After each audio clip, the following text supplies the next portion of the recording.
welcome. Today, we are diving deep into one of the most crucial parts of the business world, how companies actually get the money they need to, do big things. We're talking about corporate finance, and we're going to break down the rules of raising money. Seriously, have you ever thought about it? When you hear about some company building a gigantic new factory, or pouring money into life-saving research, or even launching a satellite, where does all that cash come from? It's not like they can just walk into a bank and ask for a billion-dollar loan.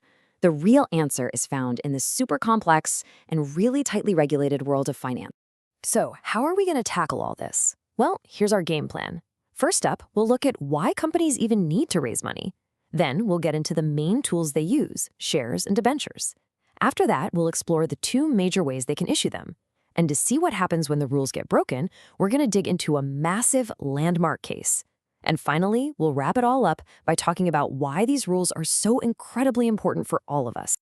Right, so every single company out there, whether it's a tiny startup or a global powerhouse, needs capital. It's the fuel for the engine. But just getting a loan from the bank, that's not always the best way to go, and sometimes it's not even an option. You see, a company really has a strategic choice to make. Going the bank loan route is pretty direct, but boy, it comes with some serious strings attached. You're looking at high interest rates and the very real threat of going out of business if you can't pay it back. On the other hand, issuing what we call corporate securities, that's a much more flexible, much more sophisticated tool for growth. It's about more than just grabbing some cash. It's about setting up the company's entire future.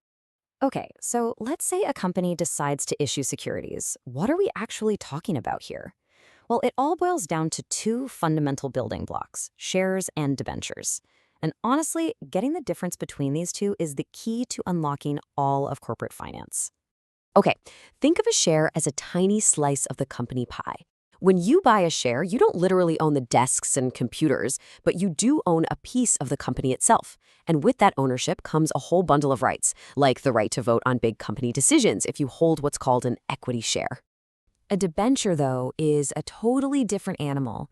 It's basically a fancy IOU from the company. You're not buying a piece of the pie. You're just lending the baker some money. The company is officially acknowledging that it owes you, and it promises to pay you back in full down the road, plus regular interest payments along the way. So here's the absolute critical takeaway. Shareholders are owners, but debenture holders are lenders. They're creditors. As an owner, you get a cut of the profits, we call those dividends, but only if the company's actually making money. As a creditor, you get a fixed interest payment, no matter how well or poorly the company is doing. It's that classic trade-off between higher risk and potentially higher reward. So with that in mind, let me just pause and ask you this. If you were going to put your own money on the line, which one do you think is the safer bet? A share or a debenture? And the answer is debentures. Why? Because a debenture is a loan, which means the company is legally required to pay you back. If the worst happens and the company goes bankrupt, the creditors, the debenture holders, are at the front of the line to get paid from whatever's left. Shareholders, as the owners, are dead last. They could easily lose every penny they invest in. All right, so the company has figured out what it wants to issue. Shares for a slice of ownership or debentures for a loan. Now comes the next huge question. How do they get these things out there to investors? And this is where the road splits into two completely different paths, going public or staying private. And this slide lays out that choice perfectly. A public offer is just what it sounds like. It's an open invitation to everybody. But because anyone can jump in, it's super heavily regulated. The company has to publish this incredibly detailed document called a prospectus and get a green light from the market regulator, SEBI. A private placement is the total opposite. It's a quiet, discreet offer made to a very small, pre-selected group of people, no more than 200 in a year. The rules are way, way simpler. Now that distinction, that's not just some minor detail. It is a bright, clear line in the law. Which brings us to the absolutely massive case of Sahara versus CB. This is what happens when a company tries to just pretend that line doesn't exist. So here's the heart of the issue. Sahara raised thousands and thousands of crores by issuing securities. And they swore up and down that it was a private placement, which let them skip all the tough rules of a public offer. The only problem? Their definition of a select, identified group was, well, a little generous. Yeah, they didn't offer their securities to a couple hundred people. They offered them to nearly 3 crore. That's 30 million investors. That's not a select group. That's the population of a pretty big country. And the amount of money they raised, it was just as mind-boggling. over 24,000 crore rupees. This was a gigantic fundraising effort that was happening completely outside of the legal system set up to protect the public.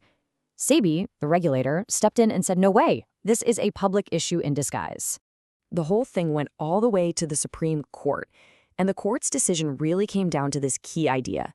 They basically said you can't just slap a private label on something and call it a day. You have to look at what's actually happening, the sheer scale of it, how it's being done, who's being offered. And in Sahara's case, it was public, no question about it. And the fallout was huge. The court made it official, this was a public issue, and SEBI had every right to regulate it. Sahara was ordered to refund the entire 24,000 crore rupees plus interest to its millions of investors. And when they didn't comply, their directors were actually sent to prison. It was a massive landmark moment for investor protection in India. So why did the courts bring the hammer down so hard on Sahara?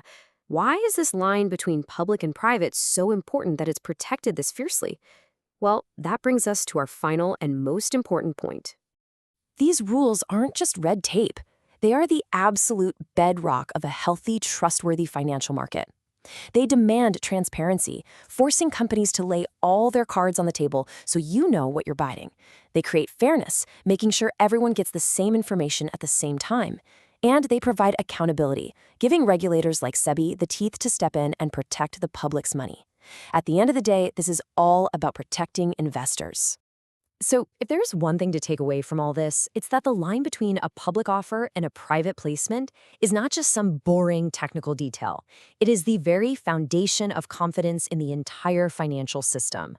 Without that clear line and without a tough referee to enforce it, people would just stop trusting the market. So now you have the basic toolkit, right? You know the difference between owning and lending, between going public and staying private. And you've seen how these rules work to balance a company's ambitions with the need to protect the public. So the next time you see a news story about a big IPO or a new investment opportunity, how is this going to change the way you look at it? What new questions are you going to ask?